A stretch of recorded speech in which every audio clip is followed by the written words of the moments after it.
going to have to come up with something, I still Philster. can't decide. I can't decide. Well, it's either you can't have both cheeky girls. You need to choose one of them. Hello, viewers. Welcome to Full Record Jacket, and have we got a full show for you today because we are rounding off 1991. Yeah, we're going to find 12. we're going to find our favourite 3 albums each of that auspicious year. We've been listening to quite a few of them. We've been rediscovering stuff, and we've now got to come to a conclusion before the month of March begins, and we have to start delving into 1992. Yes. So, where are you with this, Ben? Because I tell you what, I can't decide. I have my 3. I did a little bit of additional listening this week to a couple of albums I said I was going to listen to. So I listened to Tupacalypse Now, listened to a little bit of Use Your Illusion, and then what else did I listen to? What did you think of that Guns N' Roses one? It's okay. It's not as good as Appetite for Destruction, I don't think. And then what was the other album I listened to? Weirdly, because I asked Alexa to play... What song was it I asked her to play the other day? And the second track it came up with, because it said, now playing and similar songs, it played Stars by Simply Red. And I was like, that album came out in 91 and my mum had it. And I remember that being quite a big phenomenon. And I did go back and listen to a little bit of that, but it wasn't up there. The only one I haven't listened to, which I wanted to listen to, was Gish by the Smashing Pumpkins. And what else did I want to listen to? So I do like that. Yes, you see. But I think I've got my top 3, and I don't think my top 3 is... I almost did put MC Hammer in. And Too Legit to Quit, because I did listen to a little bit of that in the gym. Too legit to quit. Huh. And but yeah, it's been tough. I have 4 or 5 that I think I could put in, but I'm gonna go with the 3 that. Oh no! I've just realised it's harder than I thought. Have you just realised there's another one in there? Yeah. Well, because I'm torn on Low End Theory by Tribe Called Quest. Oof. And I did enjoy that as well. But I think my top 3... Do you want to know what my sort of... the ones that are on the precipice of falling into that top 3? Go on. What's on the precipice? Blue Line's Massive Attack. A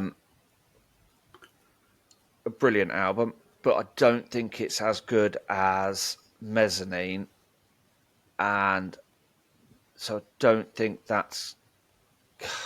I'd say it's got Unfinished Symphony on it and stuff like that, but it just didn't sort of pull me in as much as Mezzanine does. It's sort of... Well, you're not comparing it to Mezzanine, you're comparing it to everything else in 1991. Yes, I know, but because of that, it didn't sort of get in. Because I forgot from 91, the Crowded House Woodface album was out that year as well, wasn't it? Was it? I thought that was a bit later. No, I'm sure that was 91. The other one on the precipice was Matthew Sweet's Girlfriend, because I really enjoyed that. That album could quite easily be released now, and it wouldn't sound dated. Queen's Innuendo, I did listen to that, but it's a bit Queeny for me. It's a good album, but it's almost... Well. He sings well on it. Yeah. And what else was there? I did listen to some Bandwagon-esque, but I think because I was listening to it at the wrong time, it wasn't... I was at work, I had it on in my ear while I was doing some stuff, and it didn't... Maybe I need to listen to it in a different environment. So yeah, they're ones that sort of on the edge of my and Nirvana, never mind. That is on the edge of my list. And I know one I did listen to as well. Michael Jackson's "Dangerous," because that was out in 1991, Yeah, do you know what? That's a good point. and I think What that's was that a then? very good album. I mean, you can never complain that a Michael Jackson album is not produced well. Yeah, So it's a long one, that isn't it? A lot of stuff on there. It's yeah, yeah. I It probably wouldn't be up there for me in and the do you very remember? top, Yeah, but I think there was something like, if I remember rightly from that album, I'm sure. No, I don't think they were released over here, but I remember reading about it at the time. Not at the time, but when I was doing some research into Michael Jackson for something, when you're just bored, you're looking on Wikipedia, you're like, oh, when did he die? I think, if I remember, in fact, I'm not going to, let's bring it up what are on you here. trying to? What fact are you trying to zero in on? I'm sure that album had something like 9 or 10 singles released from it. Well, Right, here we go. I think the Bad album had only about 2 songs that weren't singles on it. Here we go. About Studio 9 on album. there. Released the day after my brother's 11th birthday, November the 26th, 1991. Do you remember the time? Do you remember time? No. 77 minutes and 3 seconds, that album. And you thought Be Here Now was bloated. But there was, 9 singles released from that album. It's I not don't know if quite. they're all released here, but It wasn't as much of a proportion of the album as the Bad album, though, because I think Bad had virtually all of it on singles, apart from maybe a couple of songs, and there was only about well, 10 or 11 songs on there. There was well, more songs on that one. well, do you know the crazy thing about the singles release on that? Yeah, The first single, Black or White. Do you remember that? Remember the massive hype about the video because it was yeah, it was around the time Terminator 2 came out, so that sort of special effects was sort of just breaking into sort of yeah. Wasn't the boy from Home Alone in that one as well? Macaulay Culkin, yeah, wasn't he at the end of the video or at the Something like start, that. something like that. The first single, Black or White, was released on the November the 11th, 1991. When was the last single released? Go on, have a guess. I guess it must have been early in. Was it in '93? It wasn't early 93, December the 1st, 1993. So it was a So two-year campaign. a 25-month campaign of singles, that was. Wow. So, but yeah, I enjoyed that album. That album actually did take me back to sort of that period of time. I'm trying to think if I can remember all the songs that were hits from the. Do you want to quiz me on that? Go Can I on then. remember? I'm not an out and out Michael Jackson fan, but I. To be fair, out of them, I only remember 1, 2, 3 of the tracks. Right. Well, I think there was Black or White, Correct. and I think they put out Jam as a They single. did. Yeah, remember, 2. I actually saw the concert for this album. You know, I saw that tour, Did you? the Dangerous tour. Well, it's the only time I saw him. Dangerous. I remember he started the show with that Jam. There was the one that was going to be with Madonna, but it wasn't with Madonna in the end, and that was In the Closet. Yes, that's 3. 3 out of 9. A 33.333% success rate, Philip. There's the one that had Slash on guitar, which I think is called Give In To Me. Yes, 4. 4 out of 9. You are on this, Phil. Come on, son. You've already Right. mentioned one of them. Okay, and that was Remember the Time. That was the second single That released. had Eddie Murphy in the video playing some Egyptian Yes, it pharaoh did, yeah. or something like Yeah. that. What was the song where he's on that sort of like flying thing going?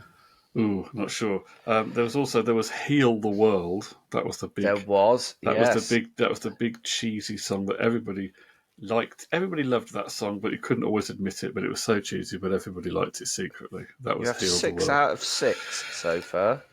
Now there was another big there was another big There was another big one. Was it called "Let Me Be There"? No, was it "Will You Be"? Will you be there? Close. Is it?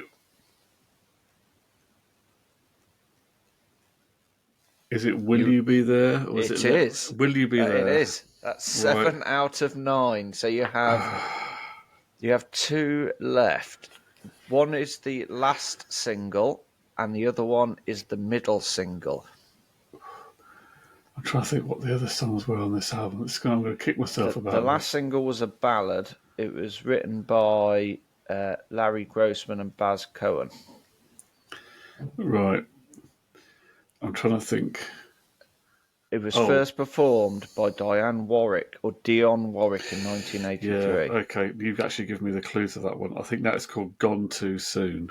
It is. That's 8 out of 9. So your last one. What is it going to be? I think it must be one of the up-tempo, dancey type tracks on it, and I can't think. What do I do? In the Closet, Jam. There was one that I think is on. I think is on this album, but I'm not sure whether it came out as a single. I think it might have done, and it's the only other song on that album that I can think of now. Go on. So I think it was the one. I think it's the one where he aimed it at the media that were slagging him off. So I'm going to go for what is it called? Why You Want to Trip on Me? Nope. No, it's not that. No, that wasn't. No. I can't remember. Was that on that? Was that even on that album? It was produced with Bill Bottrell. Came out July the 13th, 1992. I've said here. The music video was directed by David Fincher. Oh, crikey. He also directed Seven, the movie. He did, Fight Club. yeah. And it's got Yasmin Le Bon in it, in the video. I don't remember the video. You've got 8 out of 9. I know, I'm going to kick myself with this. Is it one that's quite well known, or is it not? To be fair, I didn't know about this. It's not a really well known Michael Jackson song, is it? It only went to number 10 on the UK singles chart. Other songs are coming into my head now, but I think they're from other albums because he did that Scream with Janet Jackson, but that was later. Yeah, that was later. And then the one about the Earth song was later. It wasn't. That was 95. Yeah. What's the other one? Is it a big showpiece ballady type thing, or is it I can't tell you, Phil, because I've never listened to it. But what is it? Yeah. Who is it? It is Who Is It? Full House, Phil. I did give you that clue at the start as well. You did. I said, what is it? But it is, yeah. The lyrics tell lyrics of the song tell of a man who is left in despair when his lover suddenly leaves him. He learns that she was unfaithful to him and wants to know with whom she cheated. So there you go. So yeah, I did listen to that because that did actually take me back more to that period than the MC Hammer one. So yeah. But my 3. Do you want to know my 3? I'm just thinking. I'm just having a look through my list now to see if there's anything else, because I wrote down some that I maybe could have put in. No. No, unfortunately, the shoegaze ones didn't. I did. Oh yeah, I told you I did listen to "Colour Me Bad" as well. Okay. So, Ned's Atomic Dustbin was quite close. I quite enjoyed that. I quite enjoyed the sort of the non-overproducedness of it, if that makes any sense. So, but my top 3 are, Philster, and are you ready for these? Yeah. At 3, it is Foxbase Alpha by St. Etienne. Of course. I know you're a big fan of that. I really enjoyed that album, and there's a little part of me that didn't want it, because it's quite a lo-fi British independent album. I kind of didn't want it being knocked out, and I really did enjoy listening to that. Yeah. At 3 is Blood 2, sorry, is Blood, Sugar, Sex, Magic by the Red Hot Chili Peppers. No, it's not. No, it's not. Oh no, this is where my problem lies because I've got to change use 3. Red Hot Chili Peppers almost got in there, but a try. Are you going to give them away? I'm giving them away because the album I've listened to most out of all of this is, and I've just completely forgotten the name of the album. De La Soul is Dead by De La Soul. Okay. De La Soul is Dead. And number 1 for me, so number 2 wasn't a toss-up between Red Hot Chili Peppers and De La Soul. De La Soul was always number 2. It was my number 1, which is Screamadelica by Primal Scream. Okay. So that's my top 3 for 1991. That's great because I was really considering Screamadelica. I know you've put it in there. I don't have to consider it anymore. Cool. So I'm loving your top 3, Ben. Absolutely loving it. So you've gone a bit more indie since your very hip-hoppy 1990. Yeah, there's a bit of hip-hop in there. 33% of that choice is hip-hop. Still hip-hopping. Now, where was I in 1990? I was all over the place, wasn't I? What did I have? Paul Simon, Neil Young, Sonic Youth, and Neil Young. Yeah. So I was a bit towards the old fogies in there, wasn't I? But I was trying to be cool by having Sonic Youth in there as well. Yeah. It's still been around for probably about quite a few years when they made that album. So what are you going for now? Tupac, Ned's Atomic Dustbin, and MC Hammer? Well, Mr. Bungle? I'll tell you what I did. I did stick in my shortlist, okay? I'll tell you what made the shortlist. And there may be others that would have been on this shortlist. So I'll just quick look to see if there's any others that would have been on my shortlist. I say, you see, My Bloody Valentine, Loveless, is good, but I wasn't massively into it at the time. It's one that I did discover a few years after. So yeah, I did listen to that album. I feel a bit fake for putting it into it because I wasn't into it at the actual time. I could have gone with where are we here? See, I could have gone with Teenage Fan Club, Bandwagon-esque, but again, it's not quite up there for me. Soul Cage's Sting. So see, I've never actually listened to that. I was talking about Sting the other day. I'm not going to have ones that I never listened to. Now, the one that I really feel that you see, Blur's first album, Leisure. Haven't heard the whole thing for a while, but I heard some tracks from it the other day, and I thought, you know what, this is actually quite good. But it's not going to be in my list though. But because we're starting this Blur thing anyway. Red Hot Chili Peppers, Blood Sugar Sex Magic. It is good. It is very good. Is it one that I'm got? For me, it's maybe. It was not one that I'd necessarily go back to as much as others, or to listen to the whole thing in one go. It's one that I like highlights from it, or like a bit of it every now and again. But as a whole album, I'm wondering if I can guess your top 3. Well, you can tell whether you got this right. And also in sort of the American alternative realm, the Smashing Pumpkins, Gish. Yeah. Do you know what? I haven't listened to it as much as some of the others over the years, but I haven't heard it again.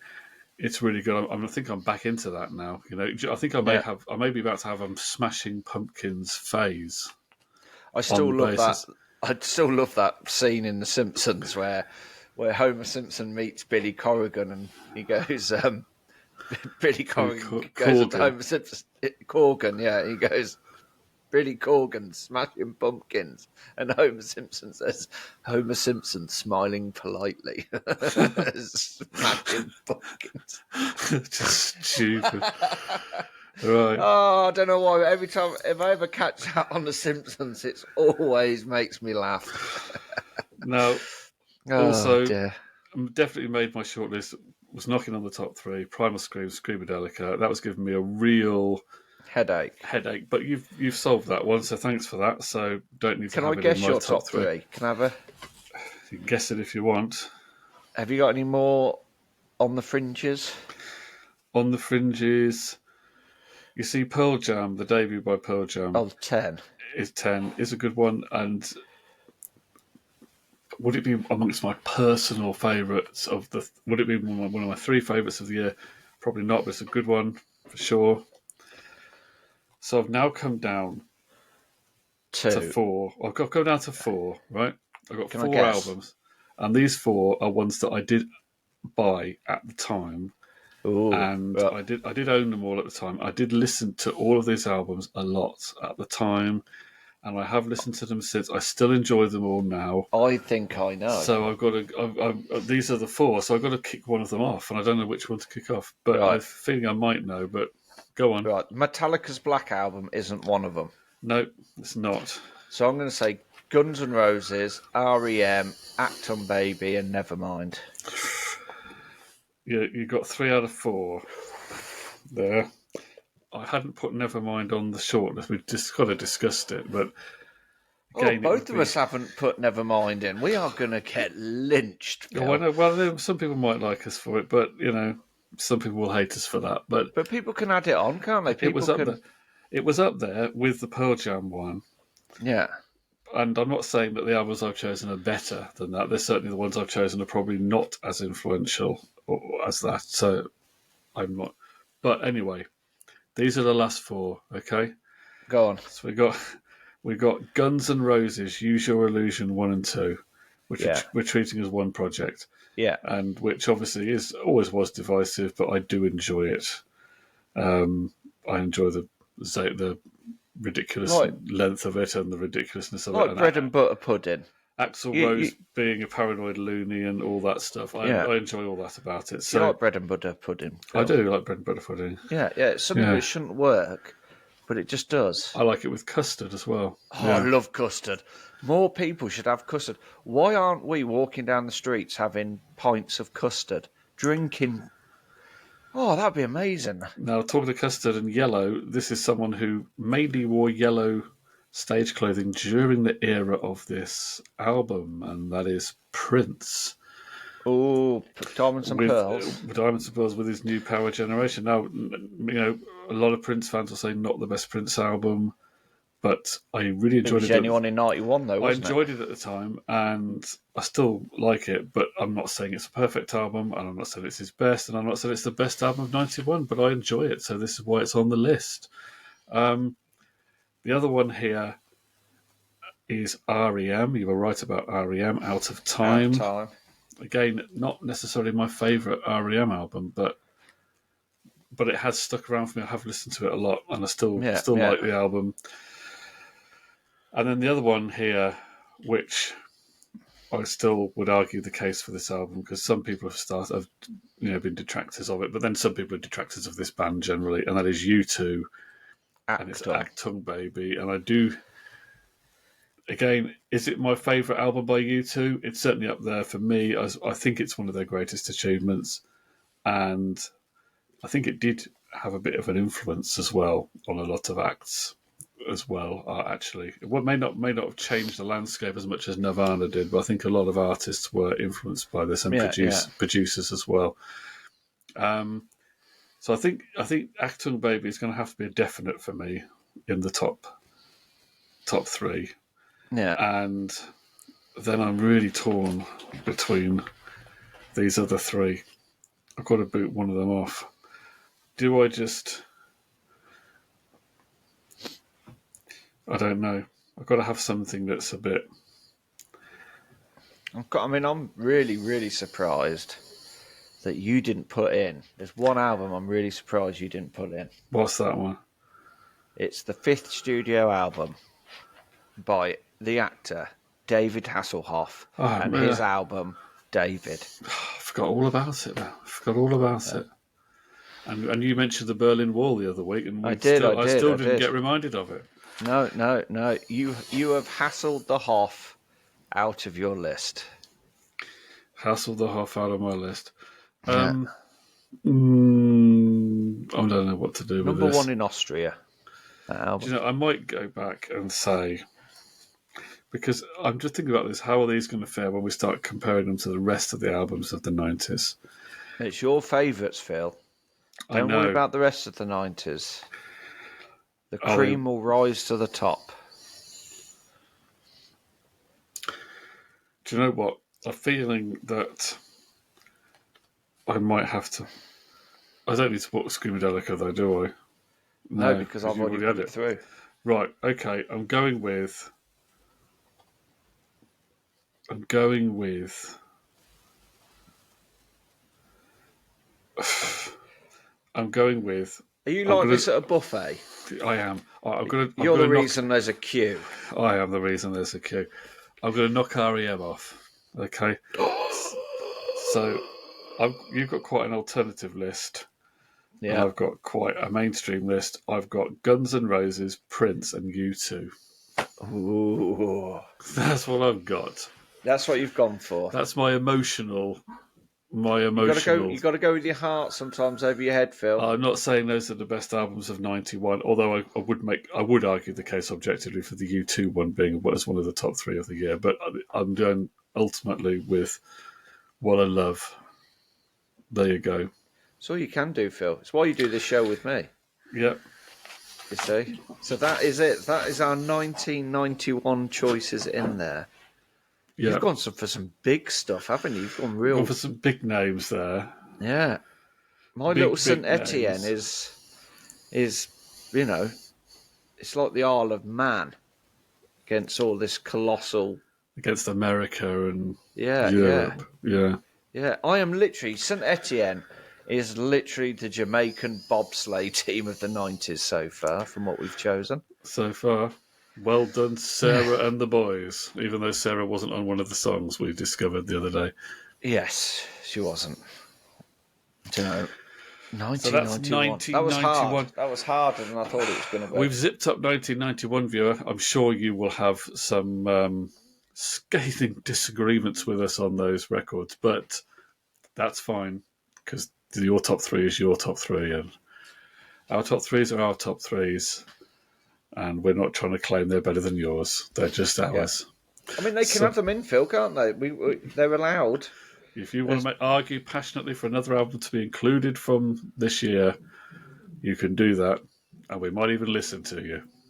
We might even stick it in. Join us